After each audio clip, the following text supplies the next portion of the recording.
యాక్చువల్గా బ్రిటిషర్స్కి మన ఇండియాలో ఉన్న బూరె అంటారు కదా సార్, బూరె తినడం రాక చాలా మంది ఇదే మీ మోట ఉంటుంది సార్, తెలుసా మీకు అది?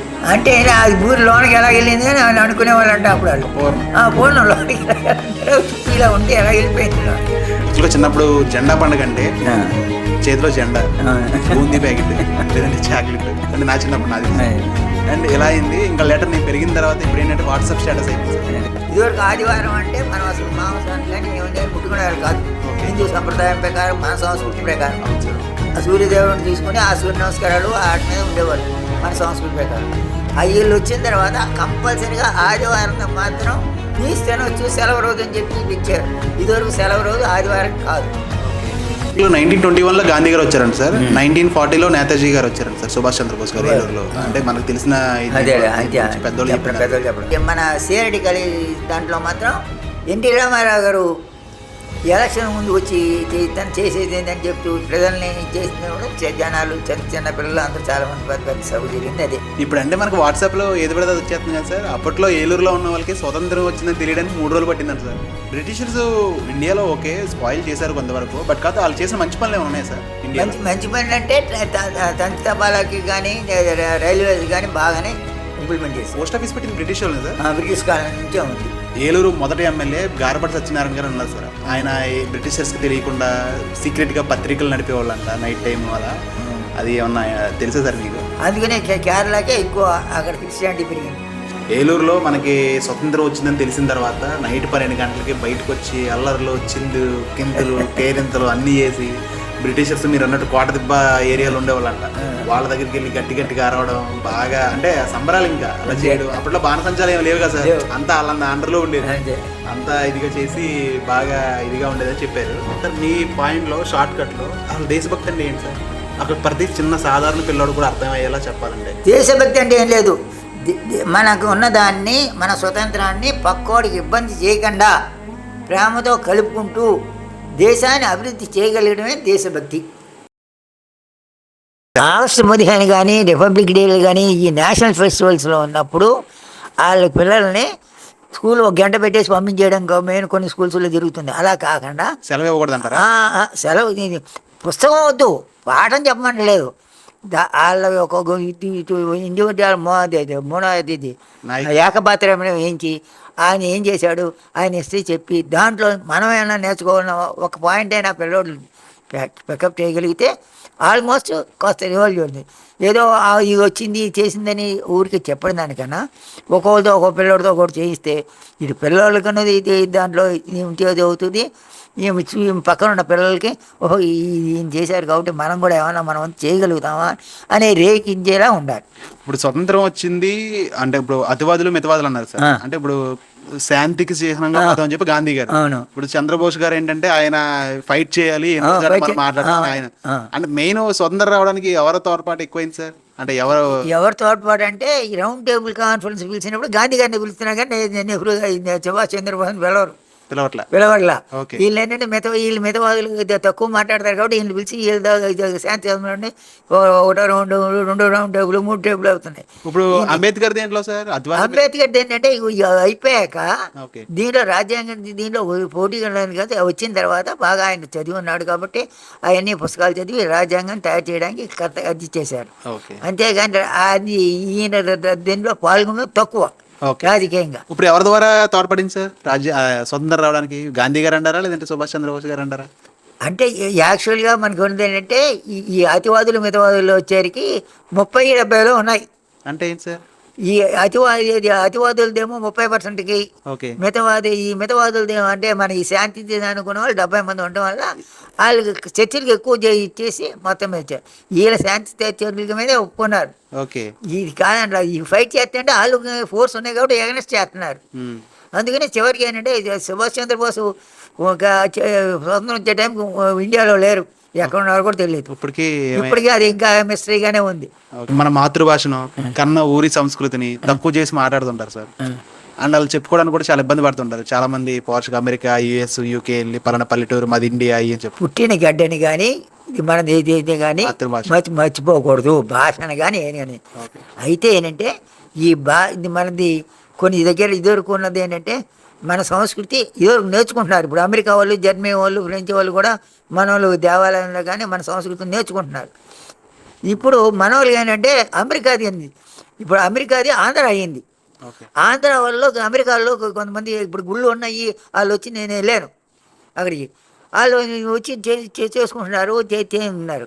కానీ ఏమైందంటే మెయిన్ ఎక్కడ ఉన్నా కూడా మాతృభాషని కానీ మాతృభూమిని కానీ చిన్న చూపు చూడకూడదు. ఇప్పుడున్న రోజుల్లో ఉన్న కుర్రోళ్ళు 1940 కంటే ముందు అంటే 1930-20 ఆ టైంలో ఇప్పుడుండే కుర్రోళ్ళు అప్పుడు బతకగలరంటారా ప్రజెంట్ నా? అప్పుడు ఉన్నాయంటే అప్పుడు బానిసత్వానికి ఉండడం వల్ల ఇప్పుడున్న వాళ్ళు తట్టుకోలేరు.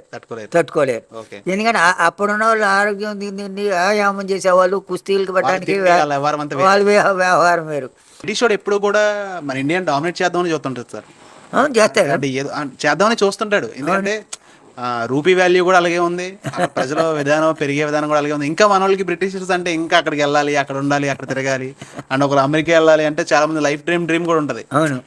బట్ మన పూర్వీకులు కానీ వాళ్ళ పెద్దవాళ్ళు అలా ఏమనుకుంటారంటే వీళ్ళందరూ మన బానిసలా చూసారు కదా, అక్కడికి వెళ్ళడం ఏంటి అన్న బాధలతో కూడా చాలా మంది ఉంటారు. పిల్లల్లో నేను సమాజానికి పనికొచ్చే ఒక వ్యక్తిగా తయారవుతున్నానా లేదా, చేయగలుగుతున్నానా లేదా అని ఆడనుకుంటూ దానికి అనుగుణంగా పెద్దలు అందరూ కూడా తోడ్పాటు చేసుకుంటే మనకి తీద్దింది. యాక్చువల్గా బ్రిటిషర్స్ కి మన ఇండియాలో ఉన్న బూరి అంటారు కదా సార్, బూరి తినడం రాక చాలా మంది ఇదే మేము ఒకటి ఉంటుంది సార్, తెలుసా మీకు అది? అంటే అది బూరి లోనికి ఎలా వెళ్ళింది అని అనుకునే వాళ్ళు అంటే అప్పుడు వాళ్ళు పూర్ణం లోనికి చుట్టూ ఇలా ఉంటే ఎలా వెళ్ళిపోయింది లోనికి.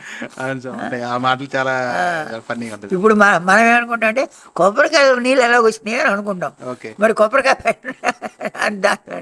అలాగే ఏంటంటే మనం లోన ఉన్నది, మనం ఉన్నది బయట ఉన్నది ఈ దేహానికన్నా లోన ఆత్మకి వాటికి ఇంపార్టెన్స్ ఇవ్వడమనే మన పూర్వీకుల ఉద్దేశం. చాలా క్రూరంగా ఉండేదంటే సార్ ఆ రోజుల్లో బ్రిటిషర్స్ పరిపాలన అంతా కూర. ఎందుకంటే వాళ్ళకి ఎంతసేపు ఏంటంటే రాజకాంక్షకి తప్పితే మన డబ్బులు తీసుకెళ్ళాం అంటే కానీ నేను బాగుపడాలి, ఇక్కడ ప్రజలు బాగు చేయాలని లేదు. వేరే దేశం నుంచి వచ్చారు కాబట్టి అంతే. ఇక్కడ ఉన్న నిధులు తీసుకెళ్ళిపోవడం ఎలాగా, వీళ్ళకి వీళ్ళ మీద మరి రావాలంటే రాబడి, లేకపోతే ట్యాక్సులు వేసి ఉప్పు మీద వేసి పప్పు మీద వేసి అన్నాడు. ఉప్పు మీద ఎప్పుడైతే వేసామో అదే దాని మీద మనకి ప్రతి వాడు వాడుకునేది ఉప్పు, కాబట్టి అందుకని ఉప్పు సత్యాగ్రహాన్ని పెట్టవలసి వచ్చింది. ఉప్పు ప్రతి వాడికి కావాలి.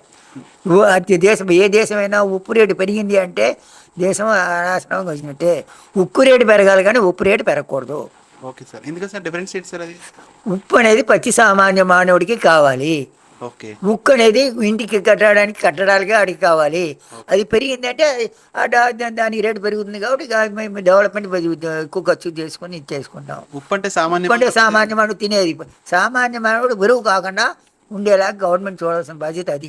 అసలు ఈ నేషనల్ ఫ్లాగ్ అరేంజ్ చేసేటప్పుడు ఆల్ ఓవర్ ఇండియా ఒకేసారి ఫ్లాగ్ హాయిస్టింగ్ అయ్యేలాగా గవర్నమెంట్ కానీ తీసుకుంటే అప్పుడు అన్నీ ఒకే టైము ఎట్ ఏ టైము జరిగితే అప్పుడు ఇది అవుతుంది. చాలా బాగుంటుంది.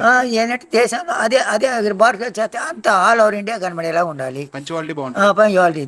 అప్పుడు ఏమిటంటే అది 3 గంటలోనే 2 గంటలోనే ఏదో కరెక్ట్గా అక్కడ ఎర్రకోట మీద జెండా ఎగురుతుంది అంటే ఇక్కడ జిల్లా హెడ్ క్వార్టర్లో జెండా ఎగరాలి, అక్కడ హై స్కూల్లో జెండా ఎగరాలి, ఎలిమెంటరీ స్కూల్లో జెండా ఎగరాలి, అలాగే పంచాయతీ ఆఫీసులో ఎగరాలి. ప్రతి ఓడి దగ్గర ఆడ కలెక్టర్ దగ్గర రాకూడదు, ప్రతి ఆఫీసులోనూ ఆఫీసర్ అక్కడే ఉండాలి.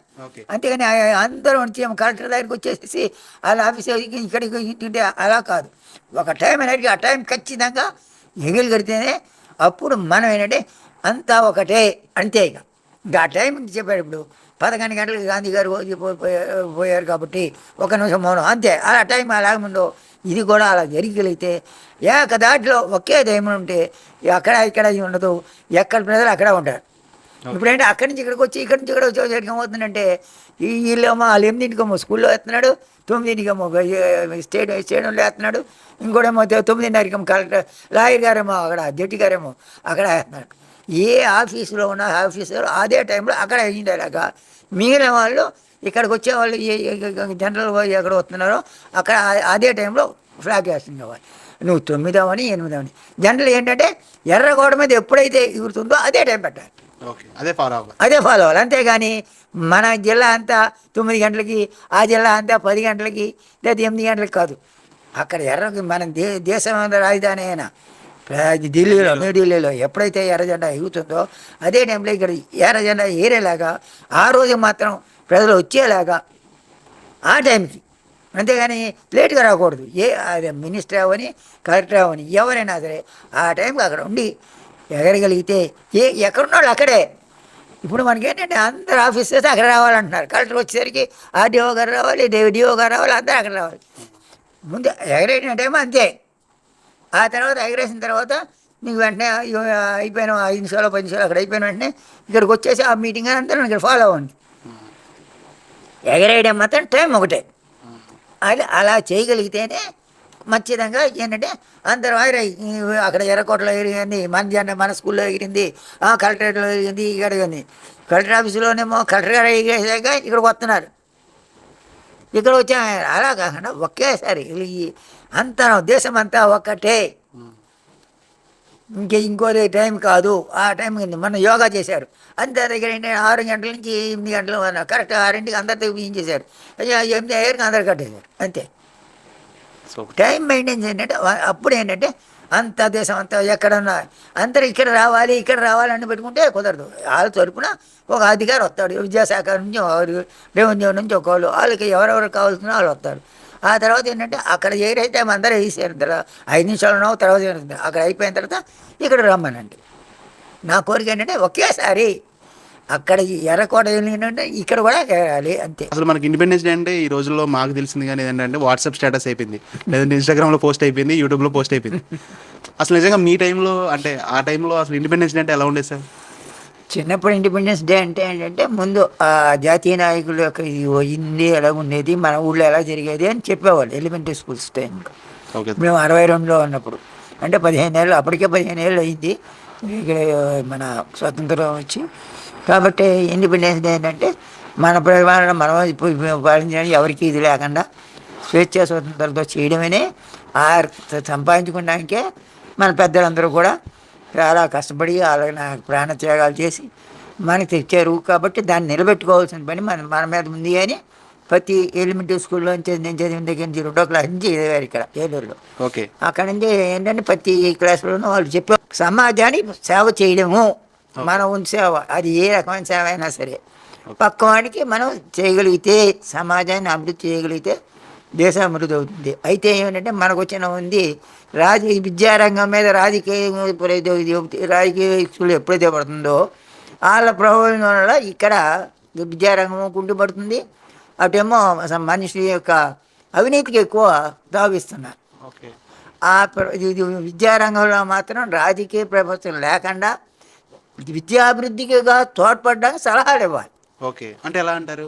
ఎలా అంటే ఇప్పుడు మన ఏ స్కూల్లోనో విద్యా కమిటీ ఉంటే ఆ కమిటీ వాళ్ళు ఆ స్కూల్కి పిల్లలకి పనికొచ్చేది ఏం కావాలో వాళ్ళు సాయం చేయడం కానీ, బయట నుంచి తేవడం కానీ, లేదా అక్కడ ఉన్న ఉపాధ్యాయులని అన్ని ఇచ్చేసి మీరు ఇలా చెప్తే బాగుంటుందని సజెషన్స్ ఇస్తూ ఉంటే అప్పుడు మనకి డెవలప్మెంట్ పెరుగుతుంది. ఎందుకంటే ఇప్పుడు ఆ అవసరం ఎందుకు వచ్చిందంటే యాప్లు ఎక్కువైపోయినాయి మనకి విద్యారంగంలో. యాప్లు ఎక్కువ ఉంది. మ్యాథ్స్ టీచర్ని అడిగితే ఏమంటున్నారంటే ఆ యాప్లో అప్లోడ్ చేసేసరికి మా పాఠం చెప్పడం కుదరట్లేదు, పిల్లలందరికీ రిజల్ట్ రావట్లేదు అని వాళ్ళు అంటున్నారు. యాప్లు అంటే ఫోన్లో అప్లోడ్ చేసుకోండి, అది ఎలా చేయండి, ఇదిలో చేయండి అని. ఏది చేసినా మన ఉద్దేశం ఏంటంటే పిల్లోడికి విషయం అవగాహన అవ్వాలి. ఓకే. ఇప్పుడు ఏం చేస్తున్నారంటే ఏదో బట్టి కొట్టి ఏదో వచ్చేసి పాస్ అయిపోతున్నారు, కానీ అదే విషయాన్ని పైకి వచ్చేసరికి చెప్పలేకపోతున్నారు. ఓకే. మెయిన్గా ఏంటంటే స్కిల్స్ లేకుండా పోయినాయి. ఊరికి అడగొట్టు పెట్టడమే కానీ వాళ్ళని స్టేజ్ మీదకి వెళ్ళి మాట్లాడమంటే మాట్లాడే పరిస్థితుల్లో లేవు. స్టేజ్ ఫియర్ క్వశ్చన్ కాదు, వాళ్ళతో సొంతంగా చెప్పలేకపోయాడు. ఎందుకంటే మొన్నే ట్రయల్ చేశాం. ఒక స్కూల్కి వెళ్ళి అడిగితే నీ సొంతంలో 10 తెలుగు మీద 10 మాటలు ఇంగ్లీష్ అక్షరాలు ఏమీ లేకుండా చెప్పమంటే 20-32 మంది అభ్యర్థులు వస్తే 3 కూడా చెప్పలేకపోయారు. కరెక్ట్గా 5 అక్షరాలే చెప్పారు. మధ్యలో ఏ బ్యాగు బిగ్గు ఆయన ఉపయోగిస్తున్నారు. అంటే మాతృభాషని ఆల్మోస్ట్ మన వాళ్ళు ఇగ్నోర్ చేశారు. అయితే ఏంటంటే జగన్ ప్రభుత్వంలో చేసిన లాభం ఏంటంటే టెక్స్ట్ బుక్ని తెలుగు పక్కన ఇంగ్లీష్ వెర్షన్ వేయడంతో ఒకవేళ నీకు ఇంగ్లీష్ అర్థం కాకపోయినా పక్కన తెలుగుని తీసుకుని ఇది అని అర్థం చేసింది. మంచి మాత్రం ఆ బుక్ మాత్రం చాలా జగన్ ప్రభుత్వం ఇచ్చింది. దాన్ని ఇప్పుడు వీళ్ళు కూడా ఫాలో అవుతున్నారు, తీసేయలేదు, బాగానే ఉంది. ఏంటంటే మనకు ఉండే పిల్లోడికి ఎంతవరకు నాలెడ్జ్ని ఇచ్చింది టెస్ట్ చేయడానికి ఉండాలి. విద్యారంగంలో మనకి ఏమవుతుందంటే ఎంఏ వాళ్ళని పెంచారు, కానీ అక్కడ సూపర్విజన్ కరెక్ట్గా జరగట్లేదు.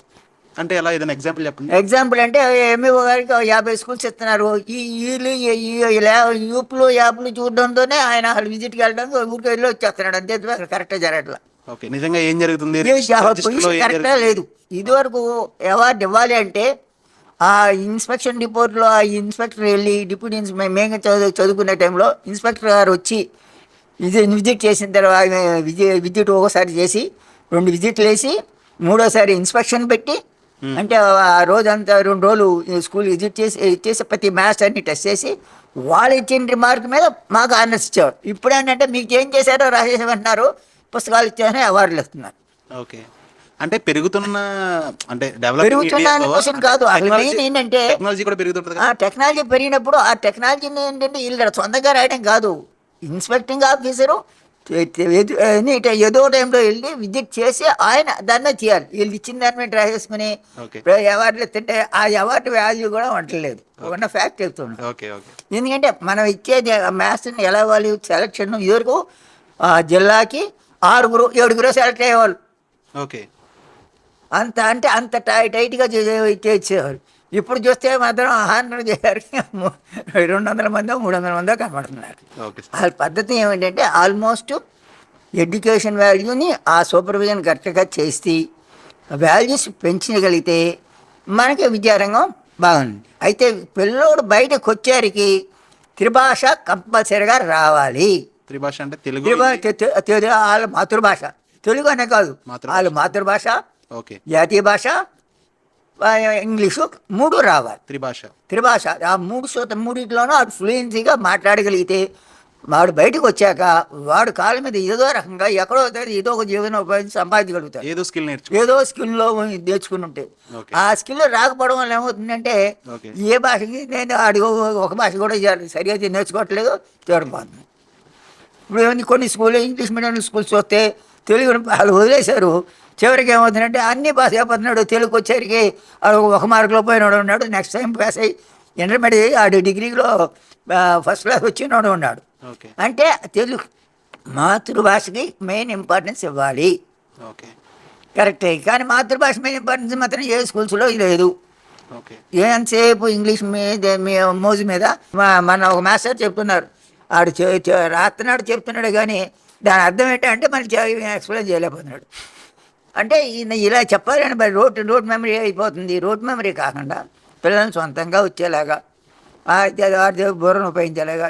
ఇప్పుడు ఏమన్నా అడిగాడు ఎక్కాలు అడుగుతుంటే మ్యాథమెటిక్స్లో పిల్లవాడు ఏం చేస్తున్నాడు, ఇంటికి వెళ్ళాక క్యాల్కులేటర్ మీద కొట్టేసేసి ఆన్సర్ వేస్తున్నాడు. అంతేగాని దాన్ని 6 12 అంతా అంటే అలా ఆలోచిస్తున్నాడు తప్పితే 6 × 1 2 కొట్టేసి 12 72 అని వేస్తున్నాడు. అది ఉండకూడదు. వాడు మెంటల్ ఎబిలిటీ పెంచాలి. ఐక్యూ మనకైనా ఇప్పుడున్న జనరేషన్లో ఐక్యూ ఎక్కువ ఉంది, కానీ దాన్ని ఏంటంటే కరెక్ట్గా వెళ్ళట్లేదు. ఇప్పుడు నేను ఎప్పుడు కూడా ఏ స్కూల్కి వెళ్ళినా మా లయన్స్ క్లబ్ తరఫున మోటివేషన్ చేయడానికి వెళ్తాను. వెళ్ళినప్పుడు ఏం చెప్తానంటే, మీకు వచ్చింది పెన్సిల్ ఒక రబ్బుక్ తీసుకుని పెన్సిల్తో రాసుకుని వచ్చిందో లేదు మీరు చెక్ చేసుకోండి, సెల్ఫ్ సెట్ చేసుకోండి. అంతేగాని అక్క నువ్వే పెప్పించుకోలేదు ఇదని పేరెంట్స్ని ఇబ్బంది పెట్టద్దు. దాంతో రాసి ఎంతకాని టైంలో రాస్తున్నావు, ఎన్ని తప్పులు వచ్చినా నువ్వే కరెక్ట్ చేసుకో. పెన్తో మాత్రం రాయద్దు, పెన్సిల్తో రాయమంటున్నావు. ఎందుకంటే నెంబర్ ఆఫ్ టైమ్స్ అవసరమైతే తప్పు వస్తే చెరిపేసుకొని రబ్బర్తో చెరిపేసి మళ్ళీ రాసుకోవచ్చు. పేరెంట్స్కి బెడ్డిన్ కాకూడదు, మెయిన్ ఉద్దేశం అది. అంటే పెన్తో రాసామనుకోండి ఆ పేపర్ ఎంత వేస్ట్. మనం ఏంటంటే అక్కడ పిల్లలకి నేర్పవలసింది అది. నేను ఇక్కడ జనరల్గా చెప్తానంటే 10th క్లాస్ వాళ్ళకి ఒక పలక బల్బం ఇంటి దగ్గర పెట్టుకోండి, మీకు వచ్చిన ఆన్సర్ని దాని మీద రాసేయండి, ఎంత టైం పడినా చూసుకోండి, కరెక్ట్ చేసుకోండి, మళ్ళీ కావాలని చెరిపేసుకోండి, మళ్ళీ ఎన్నిసార్లు రాసుకున్నా బాగలేదు. పలకా బలపం టాపిక్ ఇప్పుడు అయిపోయింది కదా, ఇంటి దగ్గర చేయమంటా, అందుకని స్కూల్లో చేయమంటలేము. ఇంటి దగ్గర కూడా దానివల్ల స్టూడెంట్స్ కి పలకా బలపం అంటే ఏంటో కూడా అంటే స్లేట్లో ఈ మ్యాజిక్ స్లేట్లో అవుతున్నాయి, వాటి మీద రాస్తున్నారు, బాగానే ఉంది. కానీ దీని మీద రాయడం వల్ల ఏంటంటే మనకి చేతితో రాయడం వల్ల అక్కడ అది టైమ్స్ ఫ్యాక్టర్ పనికి వస్తుంది. ఇక్కడ మనం 30 మినిట్స్లో రాసేది అక్కడ 15 మినిట్స్లో రాయాలి. యాక్చువల్గా చిన్నప్పుడు జెండా పండుగ అంటే చేతిలో జెండా, బూందీ ప్యాకెట్, లేదంటే చాక్లెట్ అంటే నా చిన్నప్పుడు నాకు తెలుసు. అండ్ ఎలా అయింది ఇంకా లెటర్ నేను పెరిగిన తర్వాత ఇప్పుడు ఏంటంటే వాట్సాప్ స్టేటస్ అయిపోయింది సార్. అండ్ జెండా పండుగ అంటే ఒక వాట్సాప్ స్టేటస్ అయిపోయింది. అండ్ మీ ఎక్స్పీరియన్స్ మీ టైంలో ఎలా ఉండేది అసలు? అంటే నాయకులు అప్పుడు ఇంకా దగ్గరగా ఉండేవాళ్ళు కదా. మా టైంలో మాత్రం జెండా వందనం అంటే ఏంటంటే పిల్లలకి అందరికీ జెండా పట్టుకుని ఇలా తిరగడం. ఇక్కడ మాత్రం కంపల్సరీ జెండా లేకపోయినా ప్రతి వాడికి ఇక్కడ జేబుకి ఎక్కడ పడకుండా బ్యాట్ పిన్నిస్తో గుడిసు తిని ఆ జెండా కలర్స్ జెండా పెట్టడం. ఆ రోజు మాత్రం ఊరేగింపుగా జనాలకి తిరిగేలాగా 2 సందులు 3 సందులు తిప్పుకొని వచ్చేవారు. అసలు నిజమైన దేశభక్తి అంటే ఏంటి సార్ అసలు? దేశభక్తి అంటే ఏమీ లేదు, మనము చేసేది ఆ దేశానికి ఏదో రకంగా ప్రయోజనంగా ఉండాలి. ఫలితంగా ఏంటంటే నీ పరిసరాలు నువ్వు శుభ్రంగా ఉంచుకుంటే, ఎవరి పరిసరాలు వాళ్ళకి ఉంచుకుంటూ ఉంటే దేశానికి నువ్వు శుభ్రం సేవ చేసినట్టే. నీ శుభ్రంతో నువ్వు నీ పరిసరాలు కూడా నీ ఇంట్లోనే కాదు, నీ చుట్టూ ఎవరి చుట్టూ వాళ్ళు బాగు చేస్తామనుకోండి, నీళ్ళు లేకుండా చేసామనుకో దోమలు రావు. అంటే నీ శుభ్రంతో పాటు నీ పరిసరాలు కూడా నీ పక్కన ఉన్నట్టు కూడా చూసుకుంటే ఉంటే అప్పుడు అన్ని ఎవరిల్లో అందరూ పిల్లలు అలా చేసుకున్నట్టయితే మనకి ఇది లేదు. రెండోది ఏంటంటే మనం ఈ ప్రతి పుట్టినరోజుకి ఒక పిల్లోడు మొక్క నాటడం పెంచడం కూడా వాడే డ్యూటీ. సార్ స్వతంత్రం టైంలో గాంధీ గారు ఏలూరు వచ్చారని చెప్పేసి మా పెద్దలు అనేవాళ్ళు వచ్చినప్పుడు బాగుంది. వచ్చినప్పుడు చాలామంది పాల్గొన్నట్టుగాను ఏమన్నారు. కానీ మా తాతరాళ్ళు కూడా ఏంటంటే అప్పుడు వాళ్ళకి ఎంతవరకు అయితే చదలుకున్నారో అంతా చేసి. మన ఏలూరులో ఏరియాకి వచ్చారండి సార్? ఏలూరు ఏరియా అది మనకి కోటదెబ్బ దగ్గరగా అది ఏరియాలోనే ఎక్కువగా ఉన్నట్టుగా మనకి తెలుసు. ఓకే. ఆ కోటదెబ్బ మున్సిపల్ గవర్నమెంట్ స్కూల్ కాలేజీ ఆ ఏరియాకి. తర్వాత ఈ చివరిలోనేమో మనకి ఈ పెరంగల్ దెబ్బలో మనకి తీయడానికి కానీ ఇక్కడ పెరంగల్ పేల్చేవాళ్ళని అనేవారు. అందుకని పెరంగల్ దెబ్బ అని మనకి ఏలూరులో చెప్పేది. ఓకే. అంటే అది అక్కడ కూడా ఏంటంటే అక్కడ మనకి సొరంగం ఒకటి ఉంది. ఆ స్కూల్లో మేము చూసినప్పుడు కూడా మా చిన్నప్పుడు అటు నుంచి అలా వెళ్ళి కింద నుంచి వెళ్ళేవాళ్ళం. ఆ స్కూల్లో పక్కన ఎలిమెంటరీ స్కూల్ చేసినప్పుడు చూడడానికి కానీ హై స్కూల్కి వెళ్తే ఆ హై స్కూల్ పైనుంచి కింద వరకు చిన్న సొరంగం ఆ సొరంగం నుంచి వచ్చేవాళ్ళు. ఆ తర్వాత మూసేశారు హై స్కూల్ డెవలప్మెంట్ అయ్యాక. మా చిన్నప్పుడు అలా వెళ్ళేవాళ్ళు అనమాట. గాంధీ గారు అయినా సరే ఇంకెవరైనా వచ్చారు సార్ ఏలూరు అప్పుడు మీకు తెలుసు? అంటే మీ పెద్దవాళ్ళు చెప్పడం ఏంటంటే మెయిన్గా ఏంటంటే ఆ మిగతా వాళ్ళు వచ్చిన ఇది గాంధీ గారి మీదే ఫోకస్ చేసి గాంధీ గారు వచ్చారని చెప్పేవారు. అది మిగతా వాళ్ళతో మనకి లేదు. అప్పుడు మారా వెంకటనారాయణ గారు వాళ్ళు పెద్ద పెద్ద వాళ్ళు ఉండేవారు. అటు మన పనుడి వీధిలో వాటిల్లోనూ అక్కడ ఎక్కువగా ఇది ఉండేది.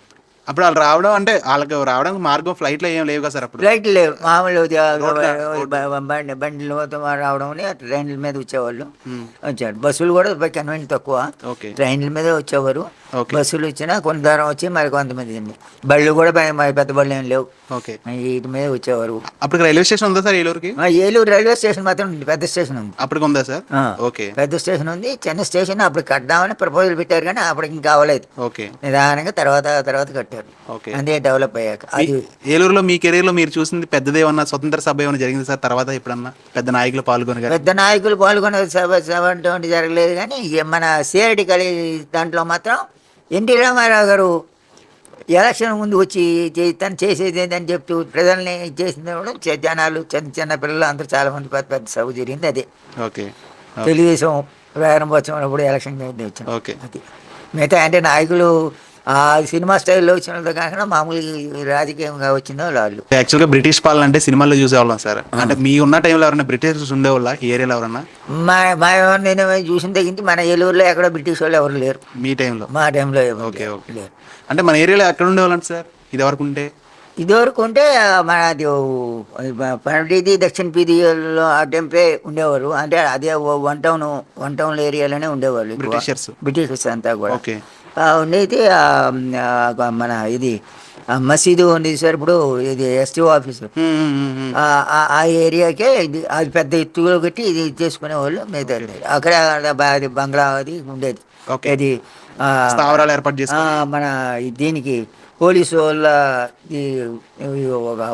స్టేషన్ జైలు అప్పట్లో ఉన్నప్పుడు అయ్యే అక్కడ పరిపాలించారు. అక్కడ ఉండే చుట్టుపక్కల ఎక్కడ ఉన్నాయి సార్ స్థావరాలు? అలా స్థావరం అంటే మెయిన్గా అక్కడ పెట్టుకుని ఆ పక్కన ఉన్న మన ఇది ఇప్పుడు చాలా ఈ చైల్డ్ సెంటర్ పెట్టే డైట్ ఉండేది, ఓకే అది దాంట్లో ఉండేవారు.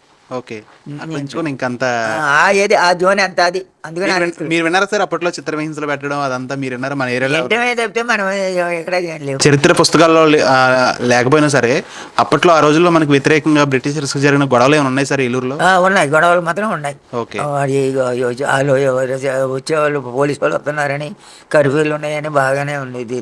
ఓకే కర్ఫ్యూలు పెట్టేవాళ్ళు? కర్ఫ్యూలు పెట్టేవాళ్ళు. ఓకే ఆ కర్ఫ్యూలు పెట్టేటప్పుడు వాళ్ళు పెద్దవాళ్ళు చెప్పడం ప్రకారం కర్ఫ్యూలు పెట్టేవాళ్ళు, బయటకు వచ్చేవాళ్ళం కాదు. వాళ్ళు తప్పుకుని ఏ సందులు కొందుల్లోంచి వెళ్ళేవాళ్ళం. ఓకే మళ్ళీ వాళ్ళు వెళ్ళిపోయాక మళ్ళీ ఇంటికి వచ్చేవాళ్ళం. ఓకే అంతా చిన్న చిన్న సందుల్లోనూ ఆటలు ఉండేవి. ఓకే అంతా అటు మన వన్ టౌన్ అంతా ఓకే మెయిన్గా అది. ఇప్పుడు మన ఏలూరు అంతా చాలా డెవలప్ అయిపోయింది సార్ కంపేర్ టు అప్పుడు. అప్పుడంతా టూ టౌన్ కాల యువతలు ఏమి లేవు. కాల అవతల అనేది వన్ టౌన్ అంతానే ఉండేది. కాలవాతులు అంటే ఏంటి సార్ అది? వన్ టౌన్ అంటే ఇప్పుడు మన ఈ దక్షిణ వీధి, మన వీధి, తూర్పు వీధి, ఈ ఏరియా అంతా ఉండేది. ఓకే అటు పవర్పేట అనేది ఊరికి దూరంగా. ఓకే అంటే ఈ మధ్య ఇవన్నీ డెవలప్ ఈ రోడ్డు వేసాక మెయిన్ రోడ్డు ఊరికే సన్నగా ఉండేది. ఈ ఫ్లైఓవర్ వేసాక పోతే మనకు ఇది ఓవర్ బ్రిడ్జ్ చేసిన తర్వాత కానీ ఇవన్నీ కూడా ఓన్లీ జూట్ మిల్ మాత్రమే ఉండేది. ఓకే ఆ జూట్ మిల్ అది మాత్రమే ఎక్కువ. 1921లో గాంధీ గారు వచ్చారంట సార్. 1940లో నేతాజీ గారు వచ్చారంట సార్, సుభాష్ చంద్రబోస్ గారు ఏలూరులో. అంటే మనకు తెలిసిన పెద్దోళ్ళు చెప్పడం. బ్రిటిష్ వాళ్ళకి పన్నులు కట్టలేక, ట్యాక్సెస్ పే చేయలేక ఆ రోజుల్లో ఏలూరులో గొడవలు ఏమన్నా? ఎప్పుడైనా అంటే మనకి బ్రిటిష్ వాళ్ళు ట్యాక్సులు కట్టడానికి ఉండేది. అది ఆల్మోస్ట్ తెలిసింది ఏంటంటే వాళ్ళ ఉన్న పన్నునే మనకి సైకిల్ మీద వెళ్ళిన వాడు కూడా పన్ను పడింది. ఆ ఎఫెక్ట్ తర్వాత కూడా.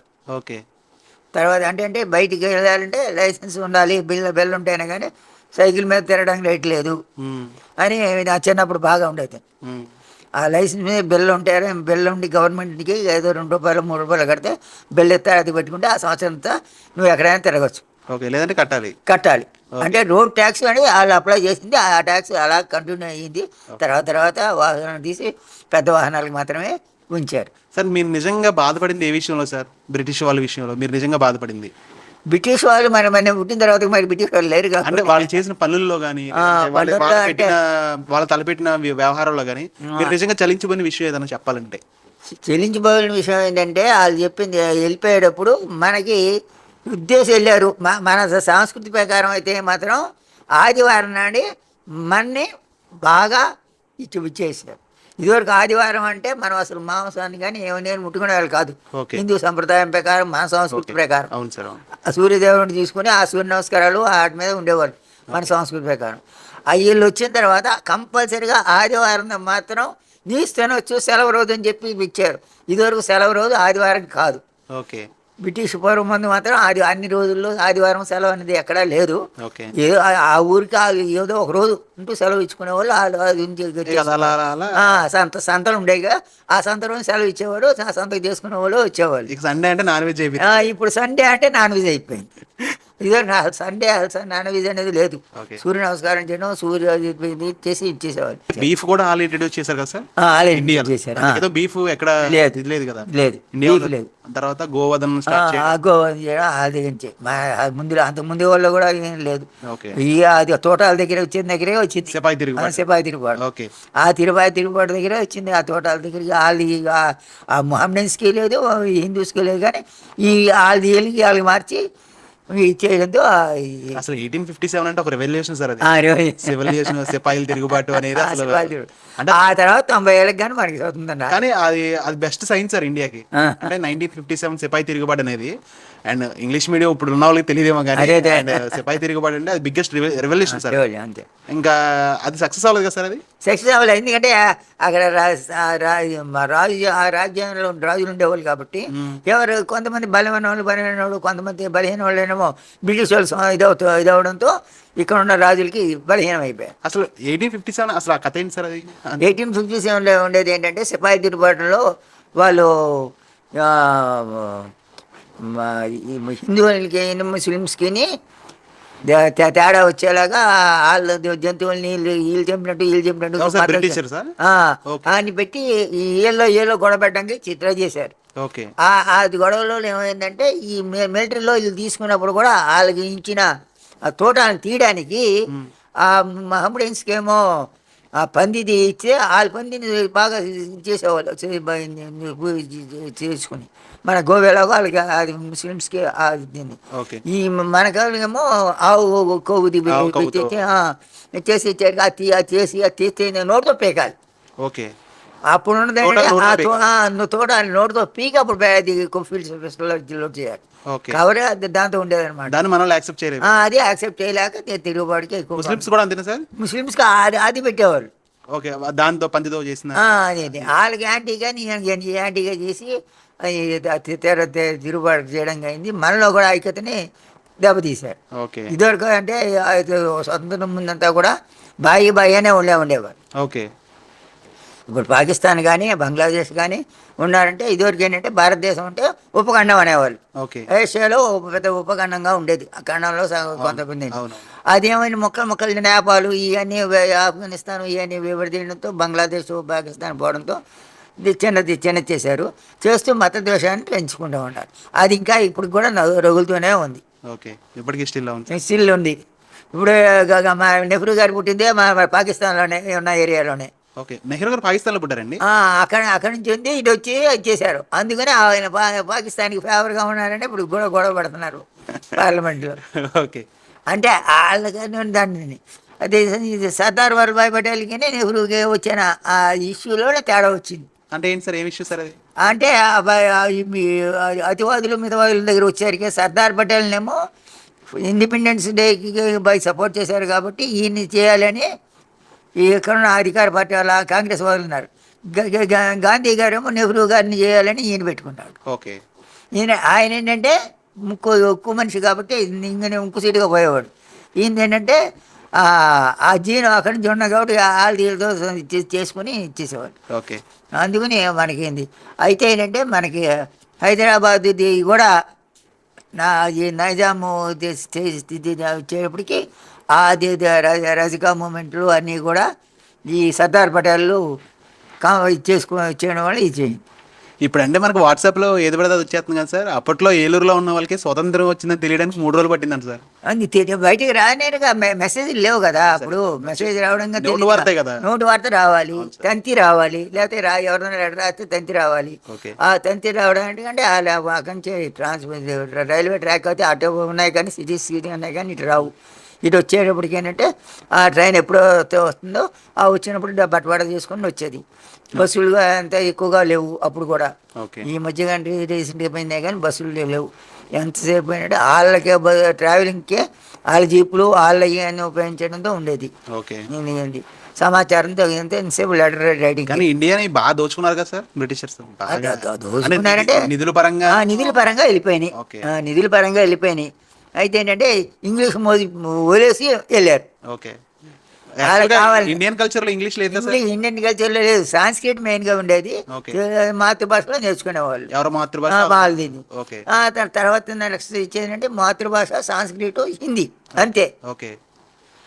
ఎవరైనా ఇంట్రెస్ట్ ఉంటే ఫారెన్ లాంగ్వేజ్ జర్మన్ ఫారెన్ అవి నేర్చుకునేవాళ్ళు. ఇంగ్లీష్ పెద్ద ఇచ్చేవాళ్ళు కాదు. వీళ్ళు వచ్చిన తర్వాత బ్రిటిష్ వచ్చాక ఇంగ్లీష్ని చేసుకున్నారు. వాళ్ళకి ఎందుకంటే ఇంగ్లీష్ ఉద్యోగస్తులకి ఇంగ్లీష్లో రాయడానికి కానీ మనకి ఇంగ్లీష్ని బలవంతంగా నేర్పి వాళ్ళని ఉద్యోగంలో తీసుకునేవాళ్ళు. ఆ ఇంగ్లీష్ హిందీ మనకి బుర్రలో బాగా ఎక్కించేశారు. ఇప్పుడు అంతా ఇంగ్లీష్ ఇంగ్లీష్ కదా. ఈ కాలంలో ఇంగ్లీష్ నేర్చుకోవద్దు అంటలేదు.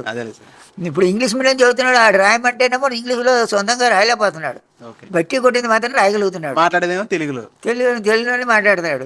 కాబట్టి మాట్లాడేది తెలుగులో రాయమంటే తెలుగులో రాయలేకపోతున్నాడు. ఇప్పుడు నేను నా త్రిభాషలో ఉద్దేశం నాకు ఉద్దేశం అండి అది రాయగలిగి ఉండాలి, మాట్లాడగలిగి ఉండాలి, చేయగలిగి ఉండాలి. బ్రిటిషర్స్ ఇండియాలో ఓకే స్పాయిల్ చేశారు కొంతవరకు. బట్ కాదు వాళ్ళు చేసిన మంచి పనులు ఏమైనా ఉన్నాయి సార్ ఇండియా? మంచి పనులు అంటే తంతి తపాలాకి కానీ రైల్వేస్ కానీ బాగానే ఇంప్లిమెంట్ చేశారు. పోస్ట్ ఆఫీస్ పెట్టింది బ్రిటిష్ వాళ్ళని సార్. బ్రిటిష్ కాలం నుంచే ఉంది.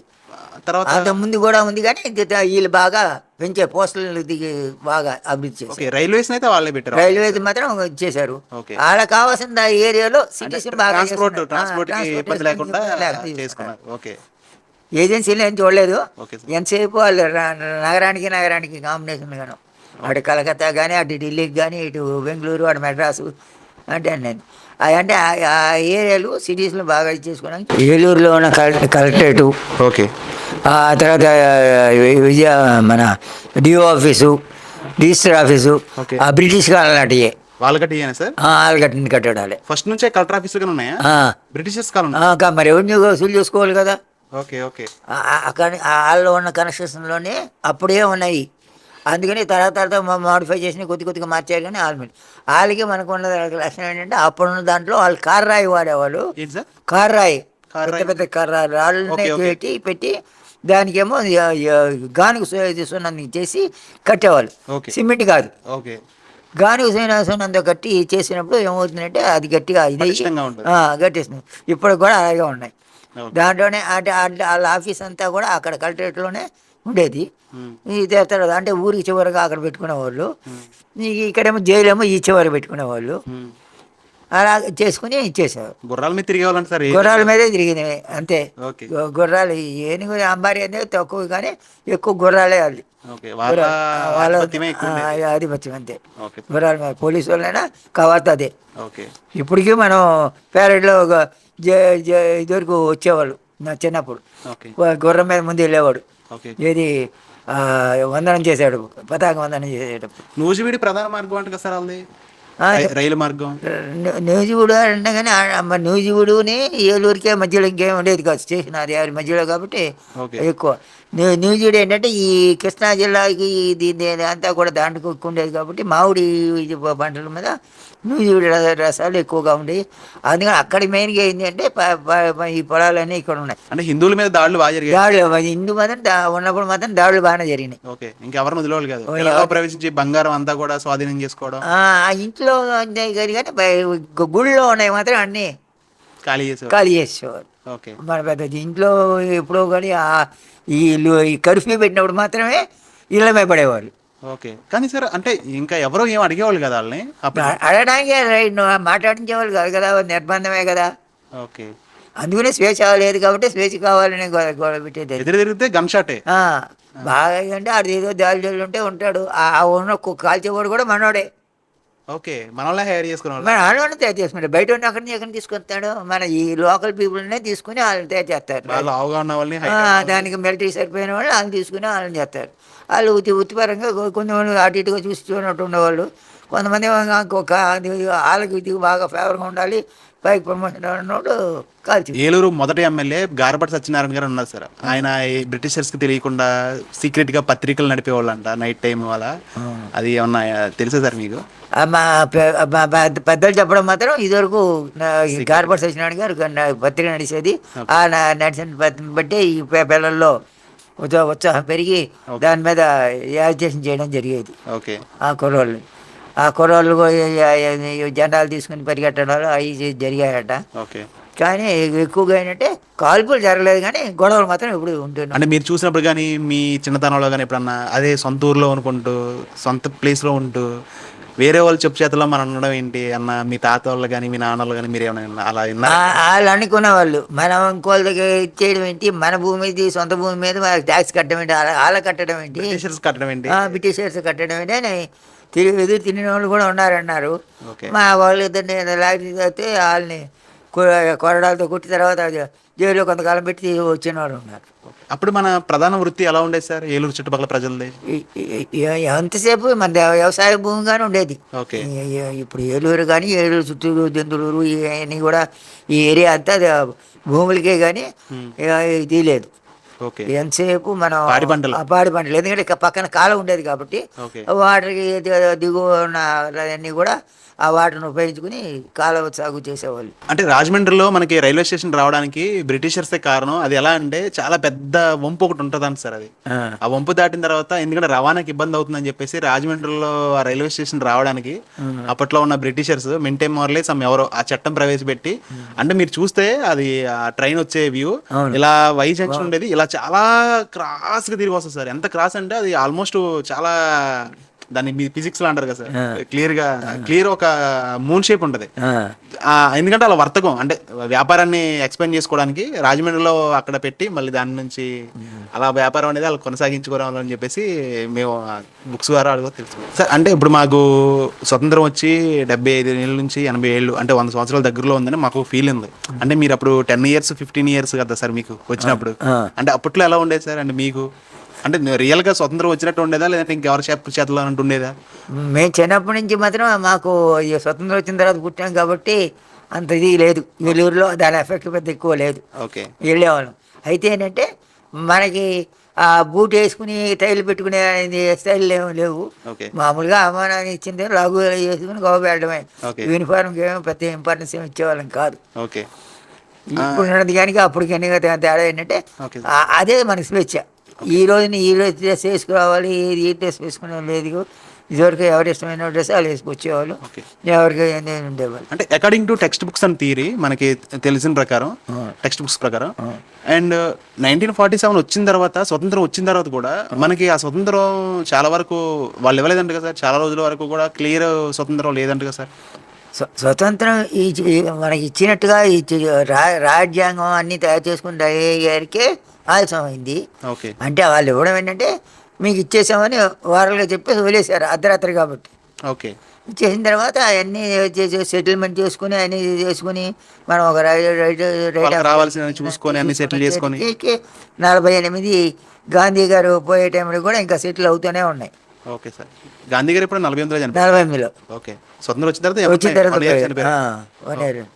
కాబట్టి అది ఇబ్బందులు లేకుండా ఉండడానికి కానీ ఏంటంటే జనరల్గా మనం అప్పటి నుంచి రాజ్యాంగాన్ని తయారు చేసుకుని అంబేద్కర్ నాయకత్వంలో ఆ రాజ్యాంగాన్ని అన్నింటిలో తీసుకుని వచ్చారు. కొంచెం టైం పెట్టి ఇచ్చేసింది. ఈ ఎలక్షన్ 1950లో జరగనుందించే మనకి స్వతంత్రం వచ్చినట్టుగా భావించడం జరిగింది. అంతకుముందు ఆ సాధారణ ఎన్నికలు మొదట జరిగినప్పుడు అక్కడి నుంచి మనకి అన్ని రకాలుగా స్వేచ్ఛ ఉన్నట్టుంది. ఇదివరకు ఎవరికి ఇష్టమైన మాట్లాడడం లేదు. ఇది ప్రాథమిక హక్కులు అన్నీ పెట్టుకుని ఇలా ఉండాలి అని చెప్పిన తర్వాతే అప్పుడు వాళ్ళకి మాట్లాడడానికి కానీ పత్రికా స్వేచ్ఛ కానీ అన్నీ ఇచ్చేవారు. ఇదివరకు పత్రికా స్వేచ్ఛ అని లేదు. వాళ్ళు ఆ పత్రికను ఒకసారి ఉంచేది, ఒకసారి తీసేసేవారు. మీరు విన్నా కానీ ఏలూరులో ఎప్పుడన్నా కరువు వచ్చిందన్నది ఏమన్నా విన్నారా మీ నాన్నగారు కానీ మీ తాతల టైంలో? అంతకుముందు ఉండేమో కానీ మనకి నాకు తెలిసిన వరకు ఎప్పుడు ఏలూరుకి కరువు అంటూ ఏం లేదు. గోదావరి జలాన్ని ఉన్నసేపు మనకి లేవు. బ్రిటిషర్స్ ఆ రోజు అంటే నేను విన్నాను, ఎవరో ఎప్పుడో పెద్ద ఆయన దగ్గర విన్నాను, ఏలూరులో మనకి స్వతంత్రం వచ్చిందని తెలిసిన తర్వాత నైట్ 12 గంటలకి బయటకు వచ్చి అల్లర్లు, చిందు, కింతలు, కేరింతలు అన్ని చేసి బ్రిటిషర్స్ మీరు అన్నట్టు కోటదిబ్బ ఏరియాలో ఉండేవాళ్ళంట. వాళ్ళ దగ్గరికి వెళ్ళి గట్టిగా అరవడం, బాగా అంటే సంబరాలు ఇంకా అలా చేయడం. అప్పట్లో బాణసంచాలు ఏమి లేవు కదా సార్, అంతా వాళ్ళ అండర్లో ఉండేది, అంతా ఇదిగా చేసి బాగా ఇదిగా ఉండేదని చెప్పారు. అండ్ మీరు నిజంగా బ్రిటిషర్స్ చేసిన పనుల్లో మీకు నచ్చిన పని ఏంటి సార్? అంటే మీరు ఏమైనా చెప్పాలంటే వీళ్ళు వచ్చి రావడం వల్ల ఇండియా ఎలా అయింది అన్న మీరు ఫీల్ అయింది పర్సనల్గా ఏమన్నా చెప్పగలరా? ఇండియా వచ్చే వాళ్ళు చేసింది ఏమిటి అంటే డివైడింగ్ రూల్ పాలసీ బాగా అప్లై చేయించారు అన్ని డిపార్ట్మెంట్, విభజించు పాలించు అంతే. ఓకే, ఇప్పుడు అది మాత్రం బాగా అన్ని డిపార్ట్మెంట్లో ఉంది. ఓకే, ఎందుకంటే అందరూ యూనిటీ అయితే అక్కడ ఉన్న ఆఫీసర్కి చాలా కష్టం. అదే ఎందుకంటే మనం విడదీసామంటే చాలా అంటే 2 పార్టీలు ఉన్నప్పుడు వాళ్ళు ఉంటారు కాబట్టి గొడవ పెడితే సేవ్ అవుతున్నాడు. అది మాత్రం బాగా ఉంది. అది మాత్రం ఆ డిప్లొమసీ ఇంకా ఉపయోగిస్తున్నారు మన వాళ్ళు. యూనిటీ అనేది లేదు. యూనిటీ ఉన్నవాళ్ళు ఎవడో ఒకరిని ఇచ్చేసారు, దానివల్ల బ్రిటిషర్స్ ప్లస్ అయింది. అదే ప్లస్ అయింది. అది వాళ్ళు మొదటి నుంచి పాలించేది, ఇప్పుడు కూడా అడ్మినిస్ట్రేటర్స్ అదే ఉపయోగిస్తున్నారు. ఎందుకంటే వాళ్ళ మీద పడకుండా ప్రెషర్ యూనిటీగా ఉండాలి. యాక్చువల్గా ఏంటంటే మన డైవర్సిటీ యూనిటీలో మనకి ఇండియాకి ఏంటంటే అందరూ కలిసి ఉండాలి, ఐక్యత. ఆ మతం ఏ సంబంధం లేదు, సోదర భావంలో ఉండటమే. బాయ్ అంతే. అది మహమ్మడేనా, జైనుడా, ఈ క్రిస్టియనా మనకు అనవసరం. మనతో మన చుట్టూ ఉన్న వాళ్ళు మనం అందరం కలిసి ఉండాలి. మన దేశానికి 8 వయసులోనూ ఇది లేకుండా ఉండాలి. ఒక్కోటి సాయం చేయాలి అనే ధర్మాన్ని మీదే నడుస్తుంది. కానీ ఏంటంటే అది అక్కడే విడదీస్తున్నారు. ఇప్పుడు ఉన్నారు ఎంప్లాయీస్ చేస్తున్నారంటే ఒకదాన్నేమో ఇచ్చేసి మిగతా వాళ్ళని ఇచ్చేసుకుంటే అందరినీ పిలవట్లేదు. ఓకే. ఇప్పుడు ఏదైనా ఉంటే అందరినీ పిలిచి ఒక దగ్గర కూర్చోబెట్టి మాట్లాడాలి, అభిప్రాయం తెలుసుకోవాలి. అభిప్రాయం తెలుసుకోవాలి. అభిప్రాయం తీసుకోకుండా అది ఇచ్చేయకూడదు. ఓకే. మనకేంటంటే అందరినీ కలిపే తత్వాన్ని మనం పెంచాలి ఓకే. ఎడ్యుకేషన్ సిస్టంలో. మెయిన్ నా కోరిక అది. ఓకే. అప్పుడు మాత్రమే దేశభక్తిని నా మనం. దేశభక్తిని కానీ సమాజ సేవ కానీ చేయగలుగుతారు. ఓకే. దేశానికి ఏదో తీసుకెళ్ళి మనం డబ్బులు పెట్టాలి అనే క్వశ్చన్ కాదు. నీ వంతు నీ దగ్గర ఉన్న దాని ప్రకారం ఎంతవరకు సేవ చేయగలిగితే అంతవరకు చేయాలి. ఓకే. అది చేయడంలో పిల్లల్ని తయారు చేయడమే మన ముఖ్యం. ఓకే.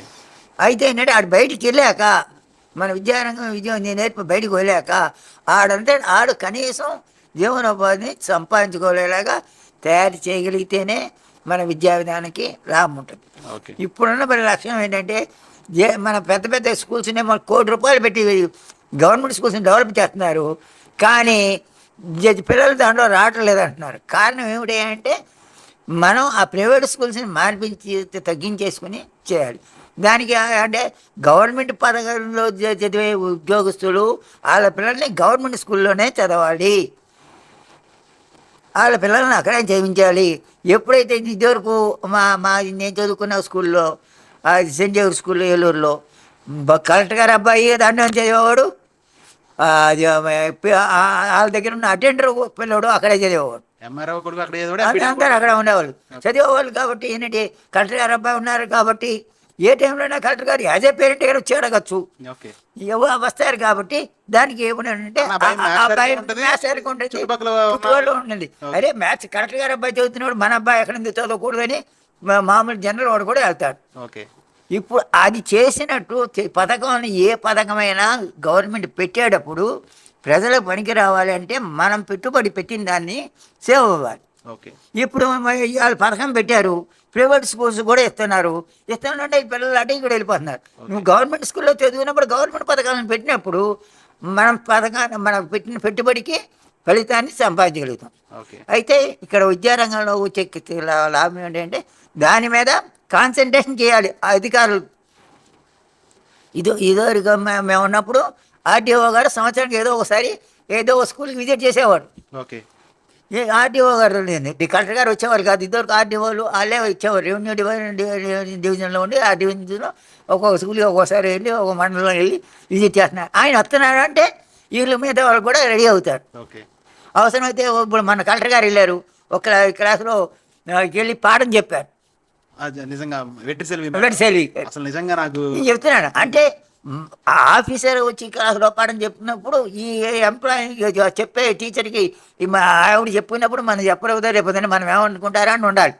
మొన్న రీసెంట్ గా ఇన్స్టాగ్రామ్ స్క్రోల్ చేస్తుంటే సెల్వి మేడం స్కూల్లోకి వెళ్ళి బోర్డు మీద లెసన్ చెప్తున్నది. అది ఆ లక్షణాలు ఉండాలి.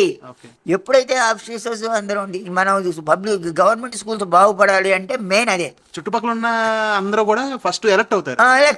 మేడం గారు వచ్చారు, కలెక్టర్ గారు వచ్చారు, ఇన్స్పెక్షన్స్ ఉన్నాయి. మొన్న జంగారెడ్డి దాంట్లోనే అక్కడ ఒక ఆర్డీఓ గారు వాళ్ళ అమ్మాయిని మాది గవర్నమెంట్ జడ్పీ స్కూల్లోనే వేసింది. Super sir. అక్కడ ఉంది దీప్తి స్కూల్, ఇంగ్లీష్ స్కూల్స్ అన్ని చాలా స్కూల్స్ ఉన్న ప్రైవేట్ స్కూల్స్ తీసుకొచ్చి దాంట్లోనే వేసింది. ఇప్పుడు ఇదివరకన్నా ఇప్పుడు మనకేమో డిజిటల్ వచ్చాక చాలామంది మనకి పిల్లలు ప్రభుత్వ స్కూల్లో కూడా పోటాపోటీగానే వస్తున్నారు.